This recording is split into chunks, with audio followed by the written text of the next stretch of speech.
I guess my question to you is, how are we going to define winning? I hear back in March, you said about the Iranians, and I quote, whether they will have a ceremony in Tehran Square and surrender, that's up to them.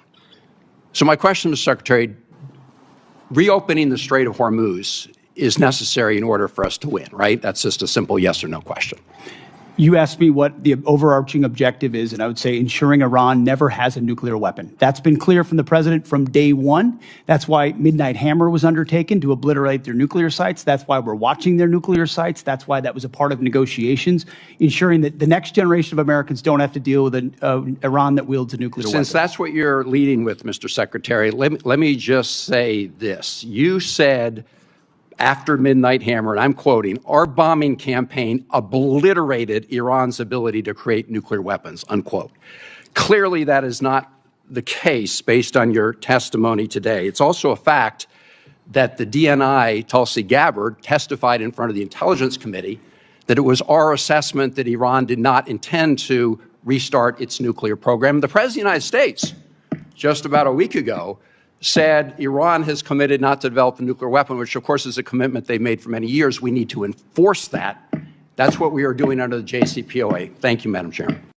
If someone says a war has already been won, shouldn't they be able to explain what victory actually looks like? That's exactly the question Senator Chris Van Hollen put to Defense Secretary Pete Hegseth during a tense Senate hearing. The exchange quickly turned into one of the hearing's most closely watched moments, as lawmakers debated military objectives, national security, rising costs, and America's strategy toward Iran. Today, we're breaking down what was asked, how it was answered, and why this discussion matters. If you enjoy clear, fact-based coverage of major political events, don't forget to like this video, subscribe to the Blue Brief, and turn on notifications so you never miss our latest analysis. Welcome back to the Blue Brief. One exchange stood out during this Senate hearing on U.S. policy toward Iran.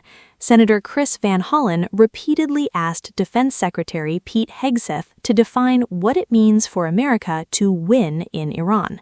The question came after Van Hollen pointed to earlier statements from President Donald Trump declaring that the war had already been won.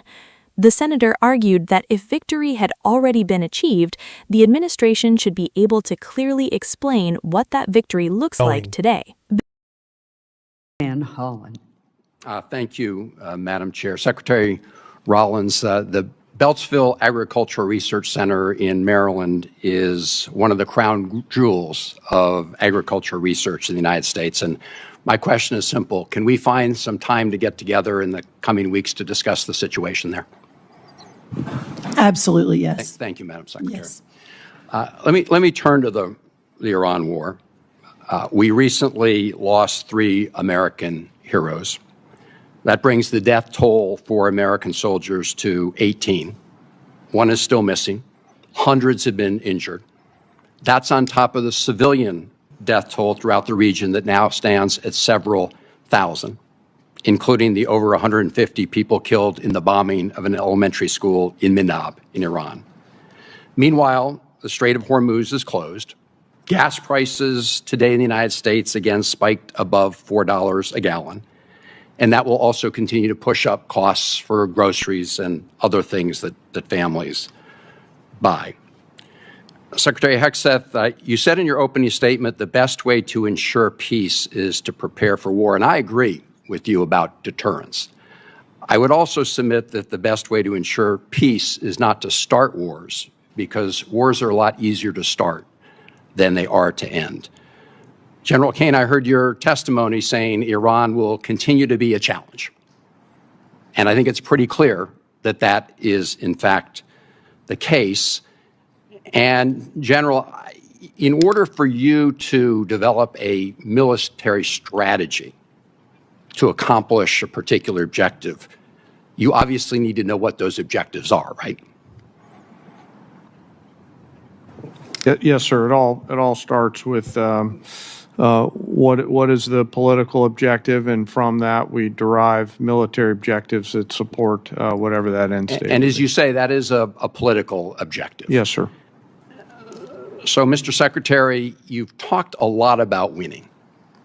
You've talked about winning in your testimony today. You've talked about winning throughout the Iran war, and we all like winning. But I think the American people deserve a definition of what it means to win in Iran, because this war has dragged out for a lot longer than certainly the President of the United States indicated. Indeed, the President said on March 24th, and I'm quoting, "We've won this war. This war has been won." Do you know what the President meant by that back in March?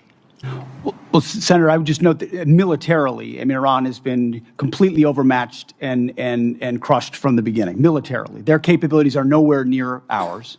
I would take issue with your characterization that we started this war. Iran started this war 47 years ago, and they've killed thousands of Americans, including our brothers on the battlefield in Iraq.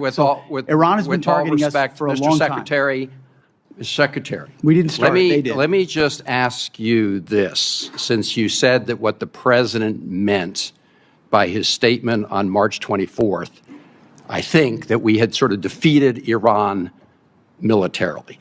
But that is not the entire objective of this war. I don't think there was ever a question about whether the United States, with its superior military, could destroy a lot of Iranian assets, military assets or other assets. That was never a question. But when most people think of winning the war, they think that that means the war is going to come to an end because we've won. And the President said back in March that we'd won. So, before directing the question to Secretary Hegseth, Van Hollen asked General Dan Kane about a basic principle of military planning. He asked whether every military strategy begins with a clearly defined political objective. General Kane agreed, explaining that military objectives are developed to support a political end state. That response became the foundation for Van Hollen's argument. He suggested that if military planning depends on a defined objective, then the public deserves to know exactly what the administration considers a successful outcome in Iran. Secretary Hegseth responded by challenging the premise of the senator's criticism. He argued that Iran has been engaged in hostile actions against the United States for decades and pointed to attacks on American forces and interests over many years. Rather than offering a detailed definition of victory, Hegseth emphasized what he described as the administration's primary objective, ensuring that Iran never obtains a nuclear weapon. That answer shifted the discussion from the broader concept of winning the war to one specific strategic goal. Van Hollen then continued pressing for greater clarity. He argued that most Americans would naturally interpret the phrase, "the war has already been won," to mean that the fighting had effectively ended.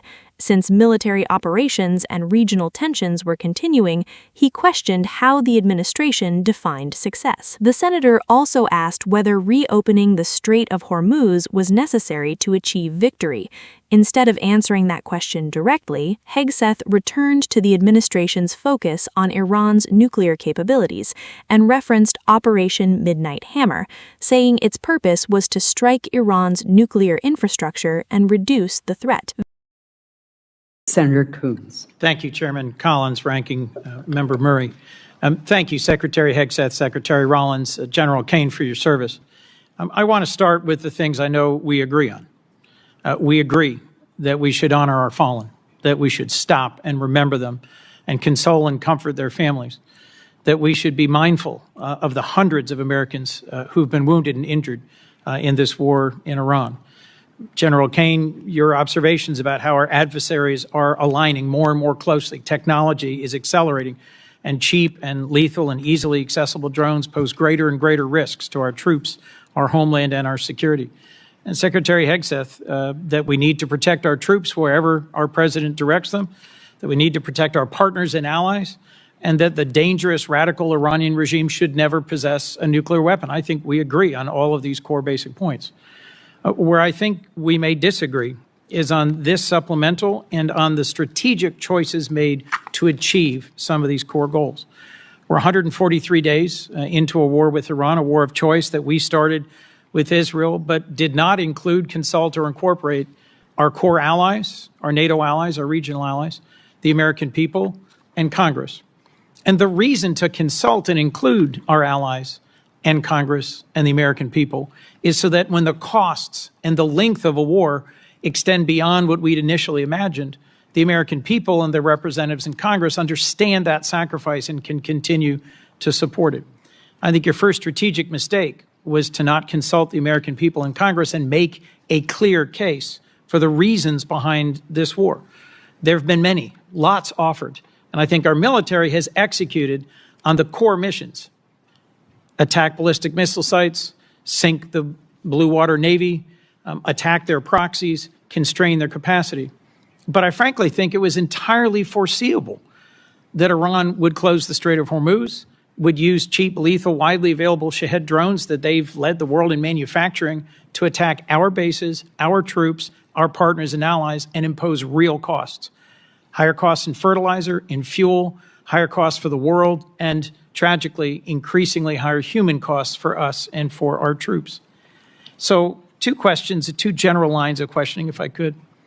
Mr. Secretary, your question says, without these supplemental funds, we will face critical shortfalls that threaten our ability to pay our service members and sustain global operations without disruption. You've been asked repeatedly, there's $75 billion appropriated but unobligated.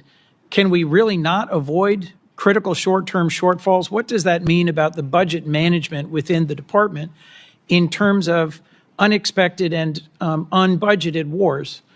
First, Operation Southern Spear, and then Operation Epic Fury.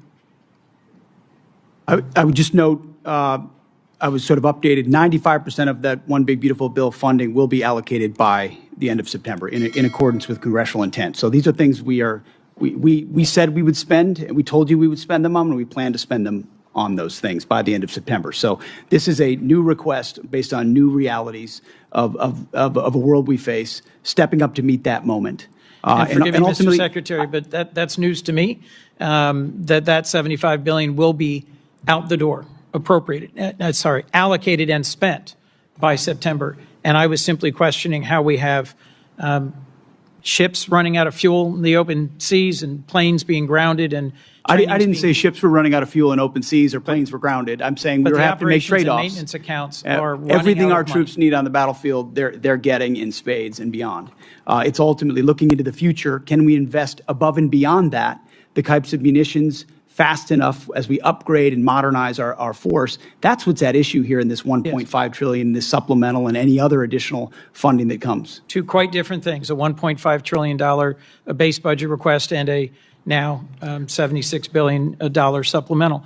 And I was simply going to point to Department of Homeland Security is sitting on nearly $100 billion in unobligated funds.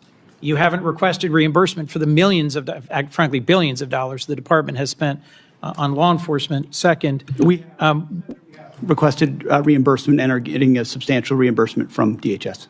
That's good news, and that's news to me.